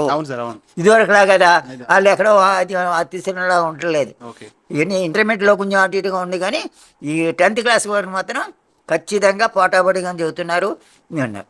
అయితే ఏమిటంటే మనం ఇప్పుడు ఉపాధ్యాయులకు కానీ వాళ్ళకి కానీ బిల్లు పోవాలి, బిల్లు పోవాలి, నినాదం పోవాలి. బెల్లు కొట్టగానే టీచర్ బయటికి వెళ్ళిపోతున్నారు. ఆ మోటివ్ టీచర్ దగ్గర నుంచి పోవాలి. బిల్లు అంటే ఉద్దేశం అంటే బెల్లు కొట్టి వెళ్ళిపోతారు, బిల్లు వచ్చింది ఇలా చూసుకుంటున్నారు. బిల్లు అంటే జీతం. బిల్లు నుండి పోవాలి. ఇదివరకు మేము చదువుకున్నప్పుడు మేము హాస్టల్లో ఏంటంటే పిల్లడు రాకపోతే అవసరం అనుకుంటే 1 గంట కూర్చునో 1 అరగంట కూర్చునో ఒక బ్యాక్వర్డ్ కూర్చోబెట్టి ఇలా చదవండానే వాళ్ళు మోటివేట్ చేసి వాళ్ళని ఈ స్ట్రీమ్లోకి వచ్చేలా చేసేవాళ్ళు. ఇప్పుడు అదేం లేదు. బెల్లు కొట్టిన తర్వాత మేము వెళ్ళి స్కూల్స్కి విజిట్ చేస్తే ఒక మాస్టర్ కాదు కదా, ఒక పిల్లవాడు కూడా ఉండలేదు. ఇదివరకు మేము చదువుకున్నప్పుడు బెల్లు కొట్టిన తర్వాత మా స్కూల్లో నేను వచ్చిన స్కూల్లో ఆ టీచర్లు ఏమో ఆడుకునేవాళ్ళు, పిల్లలు ఆడుకునేవాళ్ళు 5:30 దాకా. ఆడుకున్నాక వెళ్ళిపోయేవాళ్ళు. ఎవరైనా కొంచెం ఇంట్రెస్ట్ ఉన్న పిల్లలు ఇది బాగా చెప్పాలి ఇది అనుకున్న వాళ్ళు టీచర్ ఉంటే అయిపోయాక కాసేపు నాకు వచ్చి కూర్చుని వాళ్ళతో చెప్పించి వెళ్ళేవాళ్ళు. ఓకే. అందరి పిల్లల్ని బాగా చేసేలా మనం ఉండాలి. పిల్లోడు మన పిల్లోడు అనుకునే భావాన్ని ఉపాధ్యాయుల్లో మనం రేకెత్తగలిగితే విద్యారంగం బాగుంది. పెంగళ వెంకయ్య గారు ఏలూరు వచ్చినట్టు ఏమైనా అవశేషాలు ఉన్నాయా సార్? పెంగళ వెంకయ్య గారు విజయవాడ వచ్చినట్టుంది, ఏలూరు కూడా వచ్చినట్టు సూచాయి, కానీ మనకు కరెక్ట్ ఐడియా లేదు. విజయవాడ అయితే వచ్చారు అక్కడ ఎగరేశారు. మన దేశంలో నుంచి బ్రిటిషర్స్ పట్టుకెళ్ళిపోయిన వాల్యుబుల్ థింగ్స్ లో అంటే మోస్ట్ వాల్యుబుల్ థింగ్ కోహినూర్ అంట. కోహినూర్ బాగా ఇది కోహినూర్ వచ్చాం. ఓకే. అది మన కృష్ణ దగ్గర మన ఏరియాలో నుంచి దొరికిందంట కదా సార్? అది తవ్వకాల్లో దొరికినాయని ఏదైనా కానీ ఏంటంటే అది వాళ్ళకి ఇప్పుడు గనులు కూడా ముందు పట్టింది అంతే. అదే బ్రిటిష్ వస్తే అంతే అంటే నిధులు అని ఇక్కడ ఉన్నాయి, ఈ నిధులది. ఆ తర్వాత ఏంటంటే వాళ్ళకి ఇండస్ట్రియల్గా ఇక్కడ ఉన్న పంటను తీసుకెళ్ళి మళ్ళీ అదే వాళ్ళు తయారు చేసి మళ్ళీ మనకే అమ్మేవాడు. ఇక్కడ ఉన్నది పేడే పంటను అంతా తీసుకుని అంటే ఏంటంటే మనకేమో తక్కువ ఇచ్చి రైతులకి మళ్ళీ అదే దాన్ని మనకి అమ్మేటప్పుడు ఎక్కువ రేట్లు అమ్ముకొని వాళ్ళు లాభం చేసేవాళ్ళు. సుమారు 200 సంవత్సరాలు పరిపాలించారు సార్. 200 సంవత్సరాలు. ఒకవేళ మన బ్రిటిషర్స్ ఇండియాకి రాకపోయి ఉంటే ఒకవేళ ఈ టైంకి ఇండియా ఎలా ఉండేది అనుకుంటవచ్చు మీ పాయింట్ ఆఫ్ వ్యూలో? మా పాయింట్ ఆఫ్ వ్యూలో అంటే రాజరికం ఎక్కువ ఉండటం వల్ల కొట్లాట ఎక్కువ ఉంటున్నాయి. అంటే ఒకరు ఆడి మీదకి మన మీద బాగుండాలి, రాజరికం చేయాలని ఆధిపత్యాన్ని గురించి ట్రై చేసేవాళ్ళు. అదే వాళ్ళకి ఫిచ్చింగ్ తీసుకుని వచ్చేది. ఓకే. బ్రిటిషర్స్ కాలంలో బ్రాహ్మణులు బాగా ఇబ్బంది పడ్డారంట కదా సార్? అంటే వాళ్ళకి వచ్చింది ఏంటంటే దేవాలయాల మీద పడేవారికి వాళ్ళకి అర్చన బ్రాహ్మణులు ఎక్కువ అంటే అక్కడ ఉండేవాళ్ళు. వాళ్ళకి మరి వాళ్ళు ఏపు తినేసి అక్కడ ఉన్న తీసి దోసుకుని పరగొట్టేయడమే కదా. వాళ్ళు ఏంటంటే దాంట్లో ఏమేమి ఉన్నాయేమో నిధులు దాచుకుని ఇదివరకు ఏంటంటే దేవాలయంలో వాళ్ళకి వచ్చిన ఆదాయాన్ని అంతా ఎక్కడో గర్భగుడిలో ఎక్కడో దాచేసి ఉండేవాళ్ళు. కాబట్టి వాళ్ళని గర్భగుడిని కొట్టాలంటే అది పైన దేవుని కొట్టి కింద ఉన్నాయని తీసుకెళ్ళిపోయేది. మహమ్మద్ గోరి 17 సార్లు గజని సోమనాథ దేవాలయం, అలాగే చాలా దేవాలయాలు కూల్చేసి దాంట్లో ఉన్న బంగారాలు అవన్నీ కూడా పట్టుకెళ్ళిపోయారు. ఇప్పుడు పాకిస్తాన్ లో ఉన్నాయి కూడా ఉన్నాయి. మన సాహసం దాంట్లో చూపెట్టి ఉంటాడు. ఎక్కడ సార్? సాహసం సినిమాలో అటు వెళ్ళాడు కదా. Okay sir. పట్టుకొచ్చేస్తారు. అవును సార్. తాత సంపాదించిందంతా లాకర్లో పెట్టి అలాంటివి ఉన్నాయా సార్? ఉన్నాయి. ఓకే. ఇప్పుడు పద్మనాభ దేవాలయం అదేగా. ఓకే. కింద గదిలో ఉండిపోయిందనే కదా ఆ నిధుల్ని. ఓకే. బ్రిటిషర్స్ ఎంత ఇది చేసినా సరే మన పెద్ద తిరుపతి దగ్గరికి వెళ్ళలేకపోయారంట కదా సార్? అంటే పెద్ద తిరుపతి దానికి వాళ్ళు ఎక్కువ ఎక్కువ ఖర్చు అవుతుంది. అంటే సార్ అర్థం కాదు. హిల్లీ ఏరియా ఎక్కువ అక్కడ తీసుకెళ్ళాక అప్పటికి అందుబాటులో లేవు మనకి వాళ్ళకి కూడా. ఓకే. ఎంతసేపు ఏంటంటే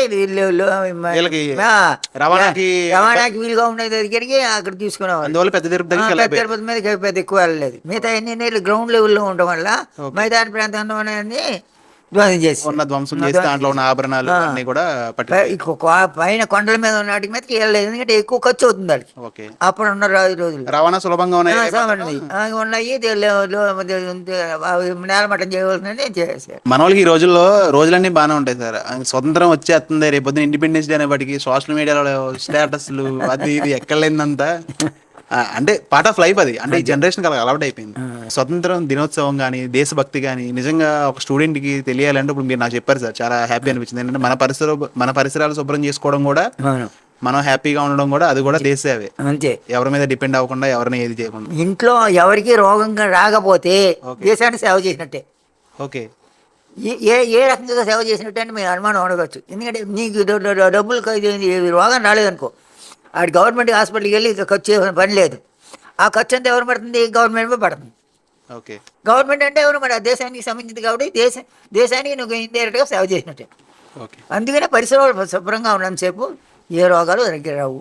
రోగాలు దగ్గర రానప్పుడు సేపు ఆడు ఆరోగ్యంగా ఉంటాడు కాబట్టి అన్నిట్లోనూ ఆడు పోటీ చేయొచ్చు, పాల్గొనడానికి ఆస్కారం ఉంటుంది. ఆరోగ్యం. అందుకనే మనకి కంపల్సరిగా సాయంత్రం డ్రిల్ చేయండి అంటాం. ఏంటంటే శరీరం ఇప్పుడు గట్టిగా 10 నిమిషాలు అసెంబ్లీలో నిలబడితే పడిపోతున్నారు. మరి ఏంటంటే అడిగా అప్పట్లో జనవందనం కోసం పొద్దున్నే నుంచి 11 వరకు వాళ్ళు వెయిట్ చేసేవాళ్ళు స్కూల్ లైన్. ఇప్పుడు కొత్తగా ఉన్నది ఏంటంటే సద్దన్నం తింటే ఆరోగ్యం బాగుంది అంటున్నా కానీ ఎవరు తింటలేదు. ఉమ్, ఏంటంటే పొద్దున్న అది సద్దన్నం తింటే వాడికి మధ్యాహ్నం తినే లోపల ఆకలి కన్నా కాస్త ఇదిగా ఉంటుంది, ఓకే. బాడీ చల్లబడుతుంది. ఆరోగ్యవంతమైన పిల్లల్ని మనం తయారు చేయగలిగితే అది కూడా దేశాన్ని సేవ చేసినట్టే లెక్క. సార్ ఇవ్వాలంటే ఏసీ స్కూళ్ళు, ఏసీ బస్సులు, ఏసీ బాత్రూమ్లు కూడా వచ్చేసింది సార్ వచ్చినాయి. పిల్లలకి. అప్పుడు ఎలా ఉండేది సార్? అసలు ఏలూరులో ఫస్ట్ స్కూల్ ఎక్కడ? ఏలూరులో ఫస్ట్ స్కూల్ అంటే కోరదెబ్బ మీద ఒక స్కూల్ ఉండేది, ఓకే. హై స్కూల్ ఇది. మిగతా ఏమో కింద వచ్చేసరికి తూర్పు స్కూళ్ళు, చిన్న చిన్న స్కూల్, ప్రైమరీ స్కూల్స్ ఉండేవి. ఓకే. అక్కడికి మాదేమో నేను చదివిందేమో సీతారామాంజనేయ అని గుడిలోనే స్కూల్. ఓకే. గుడి స్కూల్ ఒకటి. గుడి స్కూలు, ఓ పక్కన గుడి, ఓ పక్కన గదుల్లో 2 గదుల్లో క్లాసులు జరిగాయి. అలాగే చేయాలంటే అక్కడ చేసుకుంటూ ఉందంటే అప్పుడు ఆ చిన్న చిన్న స్కూల్లోనే ఒకసారి మామూలుగానే నడిచి వెళ్ళేవాళ్ళం. అప్పుడు చెప్పులు పెద్ద ఎక్కువగా ఉండేవాళ్ళం కాదు, మామూలుగానే వెళ్ళి. అయితే ఇప్పుడేంటి చెప్పులు బూట్లు ఉంటేనే కానీ బయటికి పిల్లవాడేసలేదు. ఓకే. వెళ్ళకూడదని కాదు, చెప్పులు ఉన్నా చాలు. ఏది ఉన్నా ఎన్నిటి పిల్లోడికి అతిగా ఖర్చు చేయకూడదనేది చిన్నప్పటి నుంచి రావాలి. అవసరానికి మాత్రమే ఉపయోగించిన డబ్బును తీసుకోవాలి. అంతేగాని ఆడుకుంది లేదు అనే పోలికని కంపారిజన్ దేంట్లోనే చేయకూడదు. పేరెంట్స్ కానీ పిల్లలు కానీ. ఆడు బాగా చదువుతున్నాడు అని నేను ఎంకరేజ్ చేస్తే ఈడు ఇబ్బంది పడి చాలామంది ఇది అవుతున్నారు. నువ్వు కూడా చదివితే వాళ్ళకి వస్తావు అనే ఇదే టెంపోని ఉపాధ్యాయులు, తల్లిదండ్రులు ఆ పిల్లల్లో చేసేలా చూడాలి. నువ్వు పోతావురా, నువ్వు ఫెయిల్ అవుతావు అని అనొద్దు. నువ్వు కూడా చదివితే పాస్ అవుతావురా అనే దృక్పథానికి పిల్లల్ని వచ్చేలాగా చూస్తే మనం ఆడు పాస్ ఫెయిల్ తర్వాత దేవుడిది. ఆడు కష్టపడ్డాడు అనుకోండి, ఇష్టపడి కష్టపడి చదివితే ఖచ్చితంగా పాస్ అవుతాడు. చదువుకోవడానికి ఇప్పుడు ఇన్ని వసతులు ఉన్నా సరే ఎవరో చదువుకోవట్లేదు సార్. కానీ ఆ రోజుల్లో చదువుకోవడానికి పుస్తకాలు లేకపోయినా, బట్టలు లేకపోయినా సరే చాలా వరకు కష్టపడి, లైట్లు లేకుండా కూడా కష్టపడి చదువుకున్న వాళ్ళు చాలా మంది ఉన్నారు. అండ్ అంటే ఏంటంటారు అసలు? అంటే అప్పుడు చదివే మనకు ముఖ్యాధారం. అది వస్తేనే కానీ మనం ఇది లేదండి. ఇప్పుడు ఏమిటంటే ఇది చదవాల్సిన పని లేదు, దాంట్లో కొట్టేస్తే ఆడవని తెలిసిపోతుందని ఉండేవాడు. అంటే ఐక్యూ అయితే ఎక్కువ ఉంది కానీ దాని మీద కాన్సన్ట్రేషన్ లేకపోవడమే దేని మీదైనా సరే ఓ పని చేయాలంటే కాన్సన్ట్రేషన్ ఉంటే ఆడు ఎంత తక్కువ వాడైనా సరే ఇష్టం లేనివాడు కూడా పాస్ అవ్వడం కాసుకోవడం. అంటే ఇంటర్నెట్ పెరిగింది కాబట్టి అప్పుడు అంటే ఇంటర్నెట్ లేదు, చదువు ఒకటే ఇది ఉండేది. ఇప్పుడు డీటెయిల్లో చూపెడుతున్నాడు, ఆడేం రాయట్లేదు. అది ఇంటికి వెళ్ళాకేమో ప్రాజెక్ట్ వర్క్ ఏమో నెట్లో కొడుతున్నాడు, ఆడికే రాసిస్తున్నాడు, సబ్మిట్ అవుతున్నాడు, మార్కులు వస్తున్నాయి. కానీ నాలెడ్జ్ ఎక్వైర్ కావట్లేదు. ఆడు బయటకు వచ్చాక నువ్వు చేసేవారు అంటే ఎందుకు మారుతుందంటే దానికి ఏం చేంజ్ అంటే చెప్పలేకపోతున్నాడు. అలా లేకుండా పిల్లోడు ఏ చదివినా దాన్ని సమాజానికి పనికొచ్చేలాగా ఉంటున్నట్టుందో లేదో రిలేట్ చేసి చెప్పాలి, తానికి పనికి వచ్చేలాగా ఉండాలి.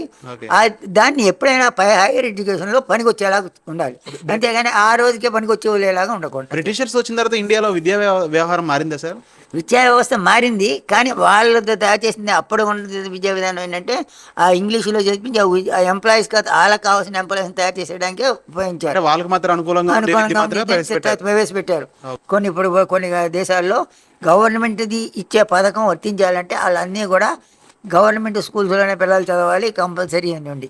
కొంతమంది కొన్ని దేశాల్లో అయితే కంపల్సరీగా దీంట్లోకి వ్యాయామం చేయాలి, వ్యాయామం చేసుకోవాలి, ఎక్సర్సైజ్ చేయాలి. హై స్కూల్ నుంచి బయటకు వచ్చేసరికి ఎన్సీసీలో క్యాడెట్గా ఉండి అవసరమైతే ఆర్మీకి రెడీగా ఉండాలి. బ్రిటిషర్స్ ఉన్న రోజుల్లో ఆడపిల్లలు వాళ్ళ విద్యా వ్యవహారాలు అంటే వాళ్ళు ఏమన్నా బ్రిటిషర్స్ ద్వారా ఇబ్బంది పడిన వ్యవహారాలు? ఆడపిల్లల్ని పంపడానికి ఇదివరకు ఇష్టం పడేవాళ్ళు కాదు మన సంప్రదాయం ప్రకారం. కానీ దట్టు కూడా వాళ్ళు కూడా ఏంటంటే కాస్త చేయలేదు. కొన్ని దగ్గర మాత్రం కంపల్సరీగా ఎడ్యుకేషన్ మీద లేడీస్ ఎడ్యుకేషన్ చేస్తే అప్పుడు ఏంటంటే చదివితే మొత్తం ఇల్లంతా వస్తుందనే స్లోగన్ ఉంది, కానీ అది ఇంప్లిమెంట్ చేయలే. ఇండిపెండెన్స్ వచ్చాకే ఇల్లాలి చదువు ఇంటికి వెలుగు అనే స్లోగన్ పెట్టి ప్రతి వాళ్ళని ఆడపిల్లని మగపిల్లలతో సమానంగా చేయమని చెప్తారు. అంటే మేమన్నది ఏంటంటే అంటే కొన్ని చోట్ల విన్నాను, బ్రిటిషర్స్ ఉన్న రోజుల్లో నచ్చిన అమ్మాయిని వాళ్ళు పట్టుకొని తీసుకెళ్ళిపోయి చేసేవాళ్ళు, అది బాగా ఎక్కువగా ఉండదు, బాగా ఇబ్బంది పెట్టేవాళ్ళు ఉంది. అది అంతే అంటే వాళ్ళకి అప్పుడు బయట నుంచి వచ్చేవాళ్ళు మగవాళ్ళే వచ్చేవాళ్ళు, లేడీస్ రాదు కాబట్టి ఇండియన్స్ ఇక్కడ ఉండేవాళ్ళు కాబట్టి దట్టు వాళ్ళకైనా ఇండియన్స్ అందంగా కూడా ఉండేవారు. ఇప్పుడు అంటే మనకు తక్కువ కానీ ఓకే. ఇదివరకు బ్రిటిష్ కంటే కూడా ఇండియన్స్. ఇండియన్స్ వాళ్ళు వైట్ తిని అది ఉంటారు కానీ వీళ్ళు ఎక్కువ అందంగా ఉండేవాళ్ళు. ఓకే, దానివల్ల ఇంకా వీళ్ళ మీద వీళ్ళ మీద ఎక్కువ అగైత్యాలు ఎందుకంటే మన సాంప్రదాయం ప్రకారం ఉండి మార్నింగ్ ఉదయం ఆ పసుపు రాసి అవి రాసేసరికి చూడడానికి ముచ్చటగా ఉండేది. వాళ్ళు ఈ క్రీములు కూడా రాసేవాళ్ళు కాదు, ఆరోగ్యంగా ఉండేవాళ్ళు. బ్రిటిషర్స్ మొక్కలు కూడా కలగలంట కదా అంటే కానీ మనకి బ్రిటిషర్స్ కానీ లేదంటే వాళ్ళ పాలన స్వతంత్రానికి ముందు వాళ్ళ పాలన ఉన్నప్పుడు అండ్ తెలుగు వాళ్ళందరూ కూడా లేదంటే వాటెవర్ ఇండియాలో ఉన్న వాళ్ళందరూ కూడా ఉమ్మడి కుటుంబాలు ఎక్కువ ఉండేయంట సార్. అలాగే అందరూ ఒకే దగ్గర తినడం, ఒకే దగ్గర పడుకోవడం. మేము ఉన్నాయన్నీ కూడా ఉమ్మడి కుటుంబాలే ఉన్నాయి నాకు తెలిసిన ప్రకారం. ఎక్కువగా ఈ సినిమాల్లో చూసి విడిపోవడం ఎక్కువ అయిపోయింది. ఇండివిజువల్గా ఉంటే ఎవరు స్వతంత్రం వాళ్ళు ఉంది. ఇప్పుడు దాని ఎఫెక్ట్ని ఇప్పుడు జనరేషన్ ఎఫెక్ట్ అవుతున్నారు. ఎందుకంటే వెళ్ళిపోయిన కాదు, పేరెంట్స్ ఇద్దరు కూడా ఎంప్లాయ్ అవ్వడంతో పిల్లోడికి చూసేవాడు ఎవడు లేక ఆడికి ఏదో దాని మీద ఆయో చూస్తాను. ఆయనే తల్లి కనబడుతుంది కానీ వీళ్ళు ఎవరు కనబడట్లేదు. దాంతో పబ్లిక్లో కూడా బయటికి వెళ్ళేరికి వాళ్ళకి అట్మాస్ఫియర్ లేక చెప్పేది బయట సరి అని లేక ఎక్కువ మంది చెడిపోవడానికి కారణం అదే అవుతుంది. అని మీరు చూసిన ఏలూరు ఎలా ఉండేది సార్ అప్పుడు? అంటే మీకు తెలిసి ఏలూరు ఎలా ఉంది? మీకు ఏమన్నా సినిమా థియేటర్లు ఉన్నాయి సార్ అప్పుడు ఏలూరులో? బాగా సినిమా థియేటర్లు చాలా ఉన్నాయి. ఏమున్నాయి సార్? ఏమంటే క్యాసిరీ టాకీస్ ఉండేది. అది క్యాసిరీ టాకీస్ చాలా పక్కన.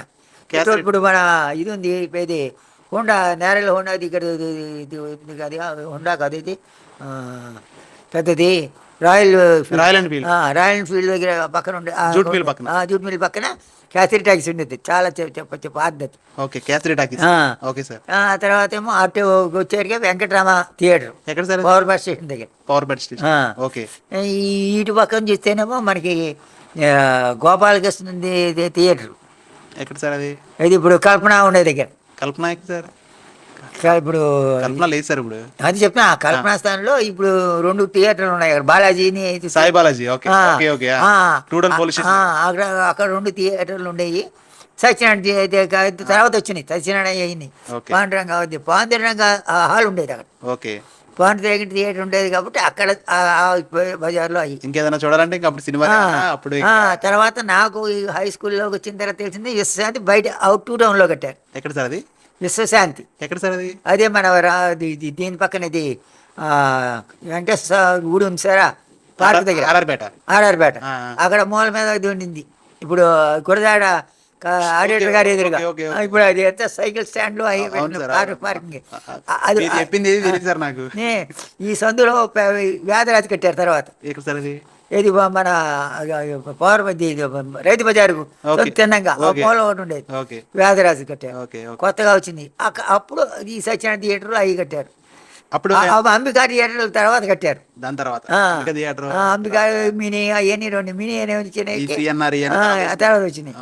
అంటే అప్పుడు ఏమో 7 ఉండేవి. 7 థియేటర్లు ఉండేవి.